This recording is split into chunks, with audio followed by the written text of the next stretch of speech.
ಮಂಗಳೂರಿನ ಬೋಳೂರಿನ ಉರ್ವ ಶ್ರೀ ಮಾರಿಯಮ್ಮ ದೇವಸ್ಥಾನದಲ್ಲಿ ಪ್ರತಿಷ್ಠಾ ವರ್ಧಂತಿ ಮಹೋತ್ಸವ ಸಹಿತ ವರ್ಷಾವಧಿ ಮಹಾಪೂಜೆ ನಡೆಯಲಿದ್ದು, ಆ ಪ್ರಯುಕ್ತ ಪ್ರಸಾದ ಹಾರಿಸುವ ಕಾರ್ಯಕ್ರಮವು ಧಾರ್ಮಿಕ ವಿಧಿವಿಧಾನಗಳೊಂದಿಗೆ ನೆರವೇರಿತು. ಉರ್ವದ ಮಾರಿಯಮ್ಮ ದೇವಸ್ಥಾನದಲ್ಲಿ ಫೆಬ್ರವರಿ 14 ಮತ್ತು 15ರಂದು ಪ್ರತಿಷ್ಠಾ ವರ್ಧಂತಿ ಮಹೋತ್ಸವ ಸಹಿತ ವರ್ಷಾವಧಿ ಮಹಾಪೂಜೆ ನೆರವೇರಲಿದೆ.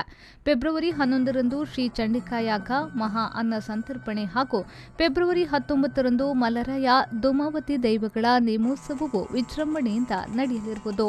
ಆ ಪ್ರಯುಕ್ತ ಶ್ರೀ ಮಾರಿಯಮ್ಮ ದೇವಸ್ಥಾನದಲ್ಲಿ ಪ್ರಸಾದ ಹಾರಿಸುವ ಕಾರ್ಯಕ್ರಮವು ಧಾರ್ಮಿಕ ವಿಧಿವಿಧಾನಗಳೊಂದಿಗೆ ನೆರವೇರಿತು.